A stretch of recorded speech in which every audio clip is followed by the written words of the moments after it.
Hello दोस्तों, आप सभी का मल्टी एजुकेशन सेंटर चैनल में स्वागत है। आज हम नए टॉपिक वर्ग और वर्गमूल के बारे में बताएंगे। पहले हम इस वीडियो में वर्ग को कैसे ज्ञात करते हैं, वर्ग क्या है, इसे देखते हैं। उसके बाद वर्गमूल को हम समझेंगे। तो वर्ग स्क्वायर, यदि x कोई संख्या है, मान लीजिए यदि x कोई संख्या है और उसका हम मल्टीप्लाई x के साथ करते हैं तो जो प्रोडक्ट प्राप्त होता है, जो प्रोडक्ट उसका प्राप्त होता है वो आपका क्या है, एक्स स्क्वायर। यही क्या है, आपका वर्ग है। किसका वर्ग है? इस x का वर्ग। इस x का क्या है, वो वर्ग है। अब मान लीजिए जैसे 3 है, x जगह पर हमने क्या रख दिया, 3। 3 का गुणा, वो देखिए x इंटू x है, तो इसी का हम पुनः लिखेंगे सेम संख्या 3। 3 त्रिका 9, मतलब से 2 बार उसी संख्या का 2 बार यदि हम मल्टीप्लाई कर देते हैं तो हमें जो प्राप्त होता है उस संख्या का वर्ग प्राप्त होता है, स्क्वायर प्राप्त होता है। जैसे आप देख सकते हैं 1 इंटू 1 इक्वल टू 1, क्योंकि 1 का 1 में मल्टीप्लाई करने पर 1 ही प्राप्त होता है। 2 का 2 से मल्टीप्लाई करेंगे तो 4 मिलेगा। ठीक, तो ये किसका वर्ग है, 1 का वर्ग है। ये किसका वर्ग है, 2 का वर्ग है। इसी तरीके से 3 का अभी हमने निकाला है, ये किसका हो जाएगा, 3 का वर्ग हो जाएगा। 4 का 16, ये हो जाएगा 4 स्क्वायर। 5 का 25 इक्वल टू 5 स्क्वायर, ये हो जाएगा आपका 6 का 36 हो जाएगा, ये आपका 6 स्क्वायर हो जाएगा। आगे इसी तरीके से आप देख सकते हैं 7 into 7 equal to 49 equal to 7 का वर्ग। 8 इंटू 8 इक्वल टू 64, ये 8 का वर्ग हो गया। ठीक, इसी तरीके से आप सभी इसको निकाल सकते हैं ना। 9 का देखेंगे, 981 इक्वल टू 9 का वर्ग ना। 10 वाला तो बहुत इजी है, सरल है। 10 इंटू 10 100, क्या हो जाएगा, 10 का वर्ग हो जाएगा, है कि नहीं। इसी तरीके से आप 11 वाला भी देख सकते हैं। 11 इंटू 11, ये हो जाएगा 121, 11 का वर्ग। 12 इंटू 12 इक्वल टू 144, 12 का वर्ग। इसी तरीके से आप देखिए, यदि आपको लगता है कि नहीं इतना नहीं आएगा, मल्टीप्लाई करके आप देख सकते हैं। आगे है 13 इंटू 13 का वर्ग 169 तक। 14, अच्छा ये 13 का वर्ग हो जाएगा। 14 इंटू 14 256 इक्वल टू 14 का वर्ग। 15 इंटू 15 इक्वल टू 200, हाँ ये 14 इंटू 14 जो है ये आपका 196 होगा। ये 14 का जब मल्टीप्लाई करेंगे 14 से तो ये 196 होगा। 15 वाला देखिए, 15 इंटू 15 कितना हो जाएगा, 225 हो जाएगा, ये 15 का वर्ग हो गया। 16 इंटू 16 ये आपका हो जाएगा 276, 16 का वर्ग हो गया। मल्टीप्लाई करके देख लेते हैं, 256 है, 256 ये हो जाएगा आपका 256। 17 का देखेंगे, 17 इंटू 17 इक्वल टू 289। 18 के देखेंगे, 18 का 324, 18 का वर्ग हो जाएगा। 19 का हो जाएगा आपका 361, 19 का वर्ग हो जाएगा। 20 इंटू 20 इक्वल टू 400 बराबर 20 का वर्ग। तो इसी तरीके से आप देख सकते हैं 2 बार मल्टीप्लाई करने पर उस संख्या का क्या निकल जाएगा, स्क्वायर आ जाएगा। लेकिन ऐसे बहुत सारी संख्याओं का हमको क्या मल्टीप्लाई करना पड़ेगा, नहीं। इसके लिए आप क्या करेंगे, a प्लस बी का होल स्क्वायर का फार्मूला लगाएंगे। उस तरीके से आप उसको समझ सकते हैं।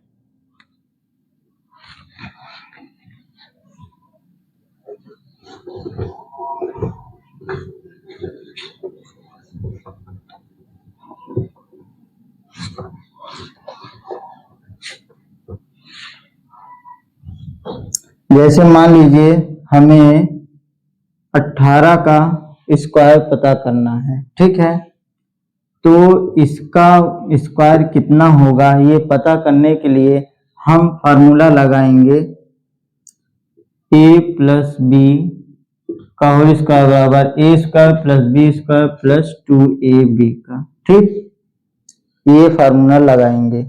अच्छा, फार्मूला इसलिए लगाएंगे, इसको दो भागों में तोड़ेंगे, 10 और 8। आपको कम से कम 10 तक के वर्ग बहुत सिंपल होते हैं, आसान होते हैं, उनको याद कर लेना है, उसी पे आपके बेस होते हैं सभी। तो इनका हम होल स्क्वायर कर लेंगे। अब ये फार्मूला क्या हो जाएगा, अप्लाई हो जाएगा। ए स्क्वायर जगह क्या है 10 है, 10 का वर्ग 100 हो जाएगा। बी के जगह क्या है 8 है, ये ए वाला हो गया, बी वाला हो गया, बी स्क्वायर है मीन्स 64 हो गया, प्लस 2ab है, 2 इंटू 10 इंटू 8 100 प्लस 64, ये हो गया 10 दूना 20, 20 अट्ठे 160, ठीक है। अब इसको क्या करेंगे, सभी तीनों को जोड़ देंगे, 0 4 0 4 हो जाएगा ना, 0 4 0 4 हो गया। अब अगला वाला देखिए 6 6 12 ना, 12 का 2 ना, हासिल कितना लगा 1 1 1 2 1 3 324, ये आपका आंसर आ गया। इसी तरीके से आप बड़े संख्याओं का भी स्क्वायर निकाल सकते हैं, ठीक। तो कुछ बड़े संख्याओं का स्क्वायर हम यहाँ निकाल कर देखते हैं।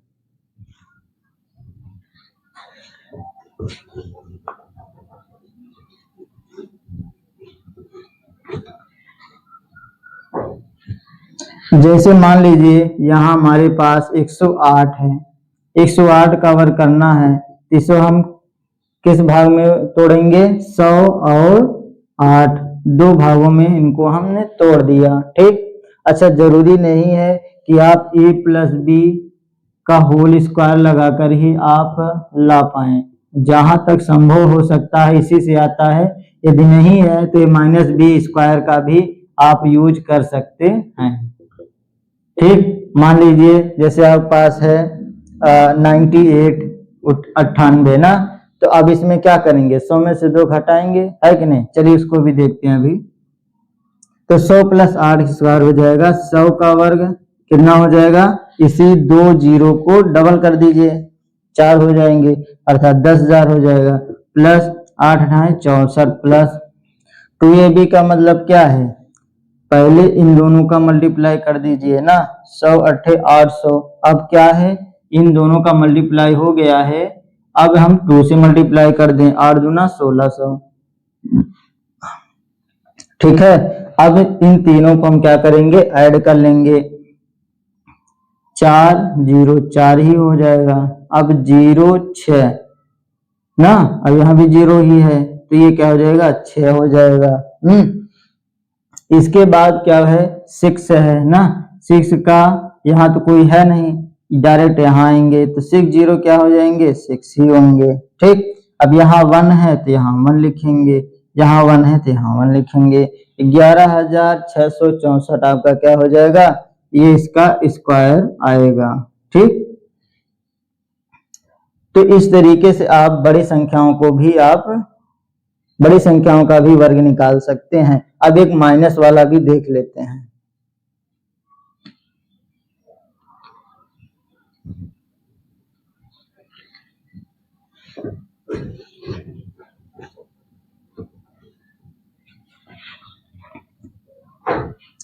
माइनस वाला जैसे हमने आपको बताया 96 का स्क्वायर निकालना है, तो ये 100 से कितना कम है, लगभग 100 के करीब में है, इसलिए हम 100 के करीब में ले रहे हैं, 100 करीब में है इसलिए हम 100 में से 4 घटा देंगे, ठीक। अगर 100 से ज्यादा होता तो 100 प्लस कर देते ना, ये a प्लस बी वाला लग जाता। अगर थोड़ा सा कम, अब ऐसा थोड़ा नहीं है कि 90 प्लस 6, ठीक, 90 प्लस उसको भी कर सकते हैं 90 प्लस 6, लेकिन उसमें क्या है आपको 90 का स्क्वायर आपको मालूम होना चाहिए, ठीक।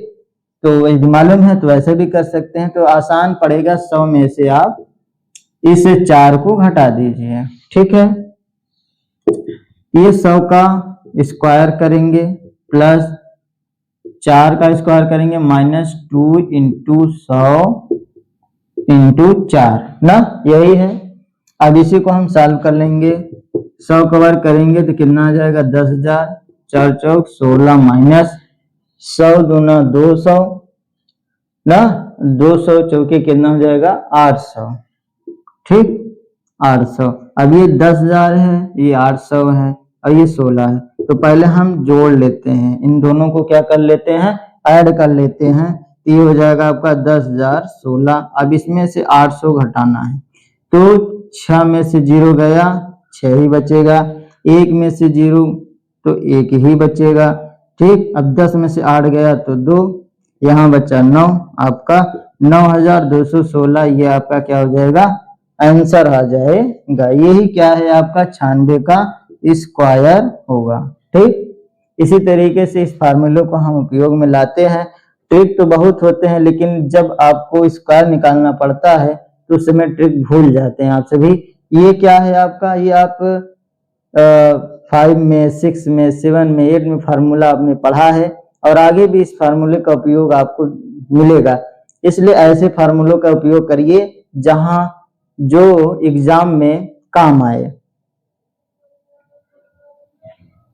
वर्गमूल स्क्वायर रूट, यदि यक्ष का वर्ग यश स्क्वायर है, कहने यदि यक्ष का वर्ग क्या है, यश स्क्वायर है, तो यक्ष जो है, ये जो यक्ष है ये क्या है, यक्ष स्क्वायर का वर्गमूल हो जाएगा। क्या हो जाएगा, ये वर्गमूल हो जाएगा।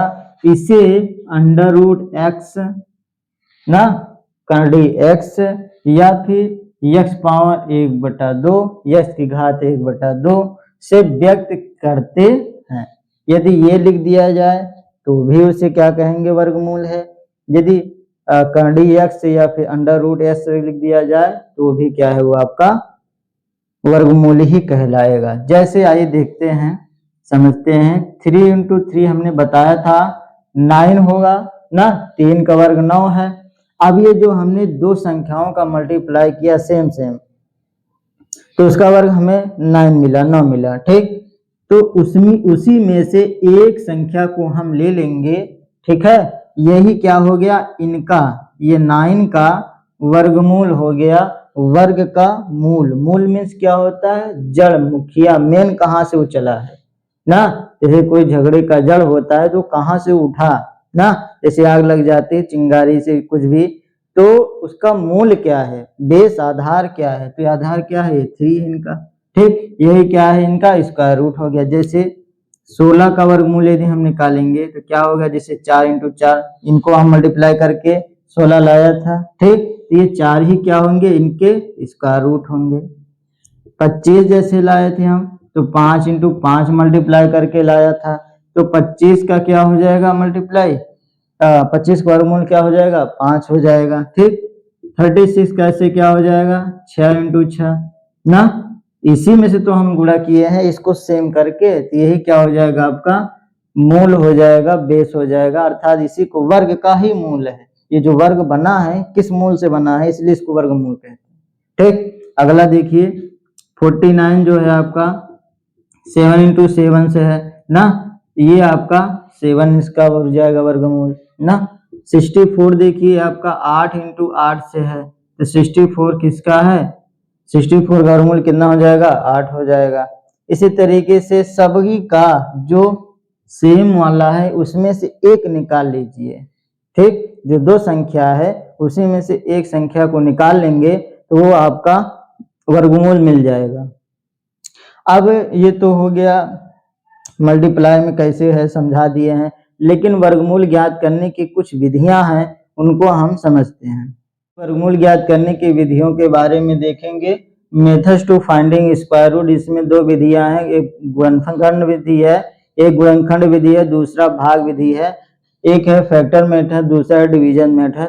तो फैक्टर मेथड में क्या होता है, उनका फैक्टर प्राप्त करके उनके पेयर बनाए जाते हैं, जोड़े बनाए जाते हैं, उसके बाद उनका गुणनफल करके जो प्राप्त होता है वही क्या होता है, आपका स्क्वायर रूट होता है, वर्गमूल होता है। तो पहले हम गुणनखंड विधि को देखते हैं।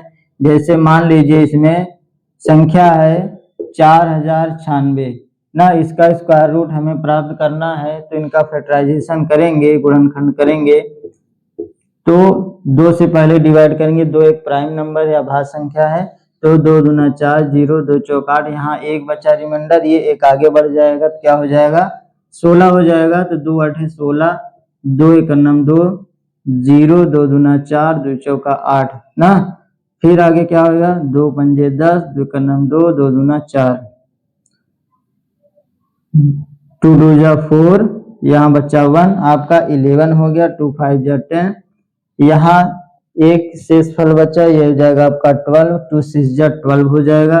फिर 2 से आप डिवाइड, जब तक ये समाप्त नहीं होता है पूरी तरीके से तब तक आपको इसका फैक्टराइजेशन करते जाना है, गुणनखंड इसका करते जाना है। 2 1 जा 2, 2 2 जा 4, यहाँ एक बचा आपका तो हो जाएगा 2 8 जा 16।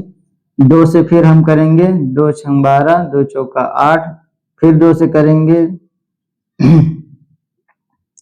2 3 6, 2 दूना 4, फिर करेंगे 2 2, यहाँ एक शेषफल बचा, फिर आगे बढ़ जाएगा तो क्या हो जाएगा आपका 12 हो जाएगा। 2 6 12, 2 से फिर करेंगे 2 8 16, 2 चौका 8, 2 दूना 4। ठीक, इस तरीके से इनका पूरा ये फैक्टराइजेशन हो गया है। अब इनका हम पेयर बनाएंगे, तो 2 का ये देखिए 2 मिलाकर 1 बना, कितना बना ये 1, यहाँ हम 2 बार 2 आया है, इसका पेयर एक ही बार लिखेंगे क्योंकि एक पेयर बना 2 का, तो यहाँ हम 2 लिखेंगे। ठीक, अब इनका देखिए यहाँ भी इसको 2 एक ही बार लिखेंगे, है 2 बार लेकिन एक बार लिखेंगे, क्यों, क्योंकि हमें वर्गमूल प्राप्त करना है। यहाँ भी देखेंगे ऐसे तरीके से, तो कितने पेयर बन गए आपके 3 3 6, 6 पेयर बन गए हैं आपके, 6 जोड़े बन गए। अब इनका क्या करेंगे इस तरफ मल्टीप्लाई कर देंगे आपस में,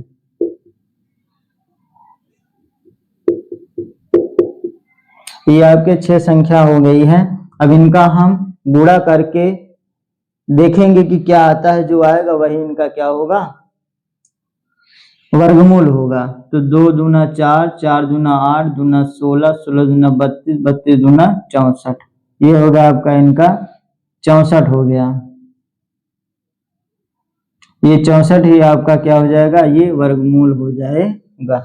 अच्छा, इसको देखते हैं मल्टीप्लाई करके क्या ये सही है कि नहीं सही है। तो 64 का 64 में ही गुणा करते हैं तभी वर्ग आता है, तो इसको गुणा करके देख लेते हैं। 4 4 16, 4 6 24, 24 1 25, 6 4 24 का 4 हो जाएगा आपका, 5 बचा, 6 6 36, 5 हो जाएगा,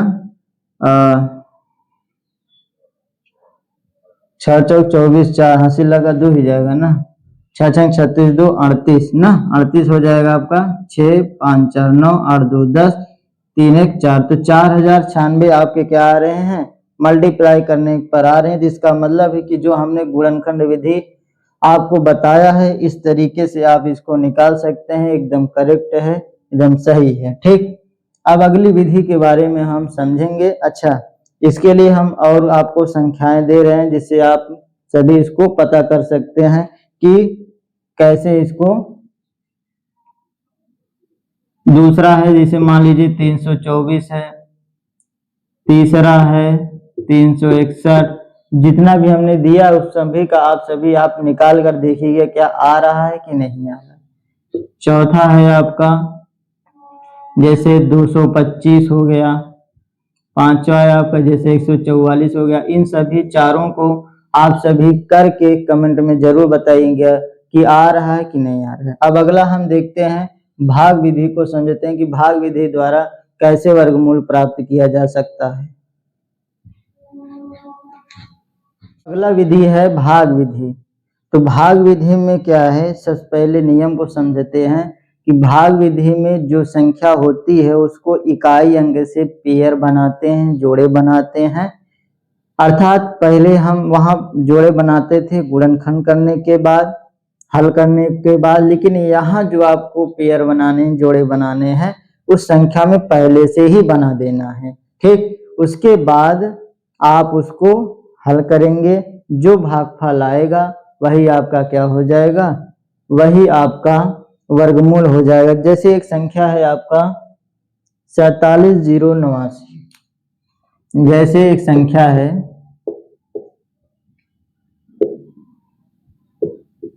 47,089 ना, इसका वर्गमूल प्राप्त करना है भाग विधि से। अच्छा, भाग विधि में देखिए 47,089 इकाई अंक से, इकाई इधर है, इकाई दहाई सैकड़ा हजार 10,000, इकाई अंक की ओर से हम सभी इसका पेयर तैयार करते हैं। देखिए एक पेयर, पेयर मतलब जोड़ा ना, और ये अकेला रहेगा, जो अकेला रह जाएगा वो अकेला ही रहेगा। उसके लिए ऐसा नहीं है कि और संख्या हम बढ़ा देंगे, बढ़ाना चाहें बढ़ा देंगे कोई फर्क नहीं पड़ता। अब इसके आगे जीरो कितना भी बढ़ा देंगे कोई फर्क थोड़ा ना पड़ेगा। ठीक, तो ऐसा है आपका, उसको अकेला ही रखिए आप। अब क्या करेंगे, ऐसे एक लाइन खींच देंगे, ऐसे इधर खींच देंगे। ठीक, जिससे क्या होगा, आपका भागफल ऊपर लिखा जाएगा। ठीक, अब हम क्या करेंगे, जो 4 है, 4 का हम ऐसा वर्ग देखेंगे क्या उस वर्ग के पास वो पहुंच रहा है कि नहीं। जैसे 1 का वर्ग हमने देखा 1 होता है, 1 का वर्ग 1 ही होता है। 2 का वर्ग क्या हो जाएगा आपका, 4 के पास में पहुंच जाएगा। 30 4 के पास में आए तो 2 दूना 4, तो 1 2 हमने यहाँ लिखा। ठीक, और दूसरा 2 यहाँ हमने लिखा। ठीक, तो 2 दूना 4, और जो प्रोडक्ट आया अर्थात वर्ग आया उसको हमने यहाँ लिखा। अब ये 2 यहाँ भी लिखेंगे क्योंकि ये नियम इसका, एक इन दोनों का प्रोडक्ट यहाँ आया, अब ये क्या हो जाएगा, ऐड होके नीचे आएगा। ठीक, तो 2 2 क्या हो जाएंगे, ये 4 हो जाएंगे, और यहाँ माइनस हो जाएगा, 4 में 4 गया 0। अब देखिए आगे जो पेयर है, अब यहाँ तो 0 हो गई संख्या, तो जो आगे संख्या है वो पेयर में ही आएंगे, अकेले नहीं आएंगे। ठीक, तो यहाँ पूरा 77 में आएंगे। अब आगे देखिए, यदि इसमें हम एक बार ले जाएंगे तो ये क्या हो जाएगा आपका 41 हो जाएगा ना, क्योंकि इसका मल्टीप्लाई इसमें हमें करना पड़ेगा। 1 1 जा 1, 1 4 जा 4। यदि हम 2 बार ले जाते, यदि हम 2 बार ले जाते, जैसे 2 बार ले गए ना, तो 2 दूना 4 और 2 चौका 8, ये 70 से ज्यादा हो जाता, जो कि भाग का नियम ये कहता नहीं है कि ज्यादा हो जाए, बराबर हो जाएगा चलेगा, कम हो जाए वो भी चलेगा, लेकिन ज्यादा नहीं होना चाहिए। क्योंकि आपके पास मान लीजिए 10 रुपए है, तो 10 रुपए को 5 लोगों में बांटना है तो 2 2 रुपए आ जाएगा। लेकिन कहेंगे कि 10 रुपए है लेकिन 5 लोगों में 3 3 रुपए बांटना है तो 15 हो जाएगा, तो 1 1 रुपए अपने पास से लगाएंगे क्या, नहीं ना। तो इस तरीके से भाग का रूल यहाँ लागू होगा। तो यहाँ हम एक बार ही इसको ले जाते हैं। ठीक, तो एक बार ले जाएंगे, इसका मल्टीप्लाई कहाँ होगा, इसमें होगा, और जो मल्टीप्लाई होने के बाद आएगा वो चीज यहाँ लिखी जाएगी। 1 चौका 4 ना। अब यहाँ भी 1 लिखेंगे नियम के हिसाब से, यहाँ प्लस कर देंगे, यहाँ माइनस कर देंगे, 1 1 2 हो जाएगा, यहाँ 4 हो जाएगा।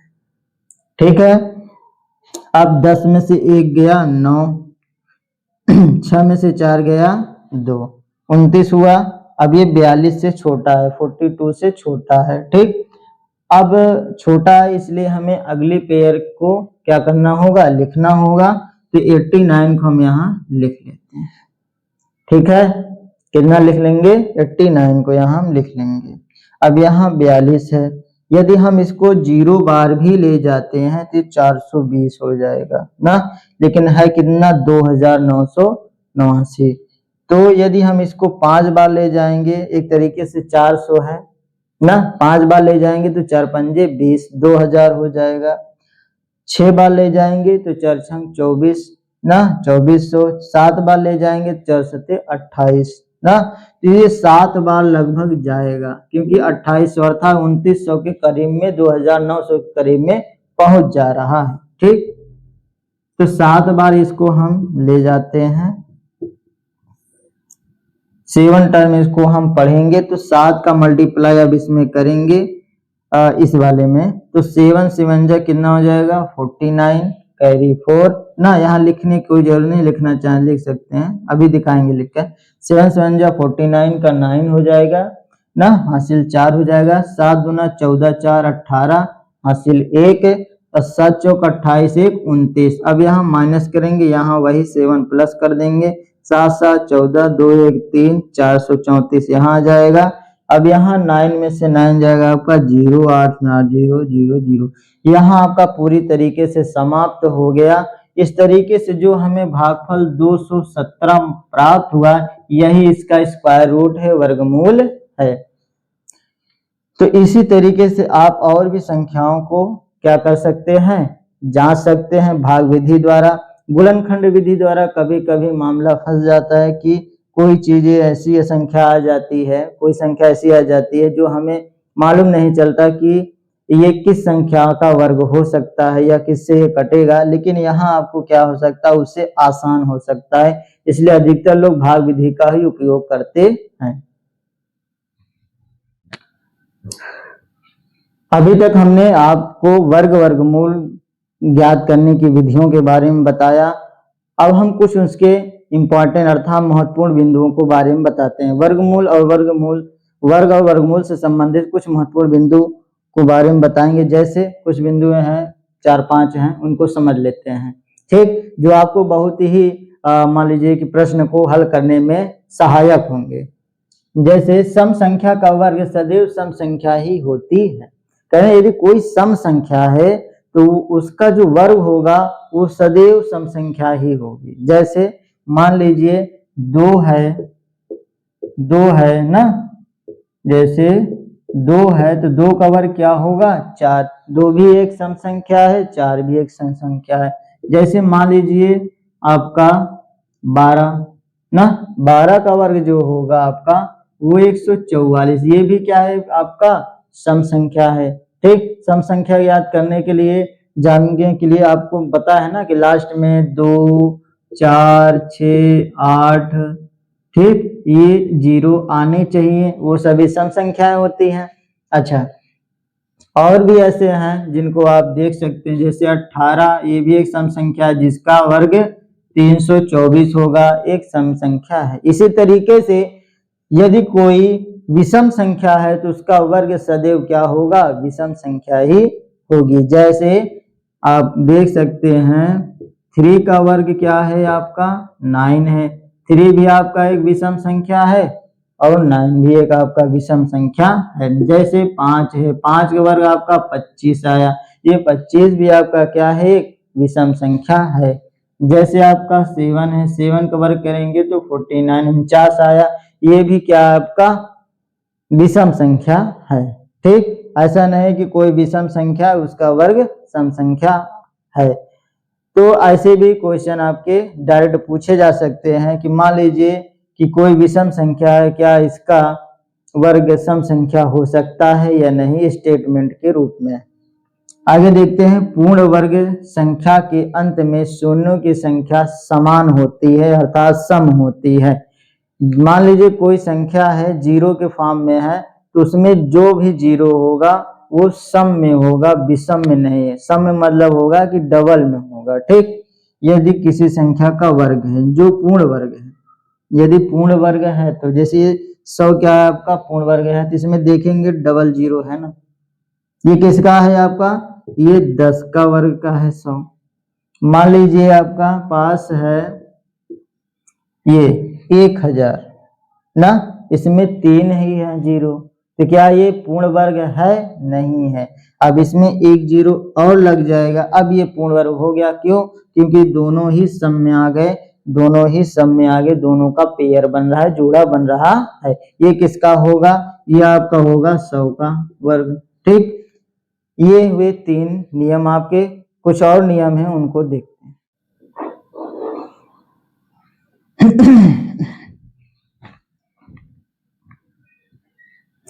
अगला नियम है चौथा नियम, जिस संख्या का इकाई अंक 2 3 7 या 8 हो वह संख्या कभी भी पूर्ण वर्ग संख्या नहीं होती है। वह संख्या क्या नहीं होती है, कभी पूर्ण वर्ग नहीं होती है। जैसे मान लीजिए आपके पास है 12 ना, ये क्या पूर्ण वर्ग संख्या हो सकती है, नहीं, बिल्कुल नहीं होगी। ठीक, जैसे आपके पास है 23, क्या ये पूर्ण वर्ग संख्या हो सकती है? बिल्कुल नहीं। जैसे आपके पास है 37, ये हो सकती है? बिल्कुल नहीं। जैसे आपके पास है मान लीजिए 58, कोई भी संख्या ले लीजिए, जरूरी नहीं जो हम बता रहे हैं वही संख्या हो, कोई भी संख्या इस लास्ट डिजिट का अर्थात इकाई अंक का लेंगे वो कभी भी पूर्ण वर्ग नहीं होगी। ठीक, ये भी नहीं होगा। तो ये जितने भी हमने डिजिट बताए हैं, अंक बताए हैं, लास्ट अंक, ये कभी भी पूर्ण वर्ग नहीं होते हैं। ठीक है, ये निकालेंगे आप तो दशमलव में आएगा। जैसे 12 का हम भाग विधि से निकालते हैं तो ये आपका आ जाएगा 3 त्रिका 9 ना, 3 त्रिका 9 हो जाएगा आपका। ठीक, 12 9 गया 3 3 3। अब ये देखिए यहाँ शेषफल बच जा रहा है, रिमाइंडर बच जा रहा है। अब इसके लिए क्या करेंगे? दशमलव बढ़ाएंगे, 0 बढ़ाएंगे ना, तो ये क्या पूर्ण वर्ग हो रहा है? नहीं, बिल्कुल नहीं होगा। तो ये जितने भी हमने अंक बताए हैं, इन अंकों से आप कभी भी पूर्ण वर्ग प्राप्त नहीं कर सकते। यदि ऐसे कहीं संख्या दिखाई दे तो आपको देखकर ही पता चल जाना चाहिए कि यह संख्या पूर्ण वर्ग नहीं होगा, अर्थात इसका वर्गमूल कोई एग्जैक्ट नहीं आएगा, डेसिमल में आएगा। ठीक, अब आगे देखिए कुछ नियम और हैं। जैसे हमने बताया a प्लस बी का होल स्क्वायर बराबर a square plus B square plus 2ab। इसका हमने उपयोग करके क्या पता किया था? वर्ग पता किया था। ठीक, a माइनस बी का whole square equal to a square plus B square plus minus 2ab। ठीक, इसका हमने यूज करके क्या प्राप्त किया था? वर्ग ही प्राप्त किया था। ठीक, कहीं कहीं आपको ये वाला भी मिल जाएगा, ए स्क्वायर माइनस बी स्क्वायर बराबर ए प्लस बी ए माइनस बी। हमारी सलाह ये है कि आप सभी जितने भी बीजगणितीय फार्मूले हैं जो आपने अभी तक पढ़े हैं 6 7 8 या 5 में, उनको आप एक बार रिवीजन कर लीजिए। नहीं तो हम इस पे एक वीडियो बना देंगे, जितने भी हैं 20-25 बीजगणितीय फार्मूले उनको हम आपको दिखा देंगे, याद करवा देंगे। तो इस तरीके से हमारा इस वर्गमूल ज्ञात करने की वीडियो पर ये हमारा वीडियो समाप्त होता है। हमें आशा है कि आप सभी को समझ में आया होगा। यदि अब आगे के वीडियो में हम आप सभी को इस पे आधारित सवालों को बताएंगे।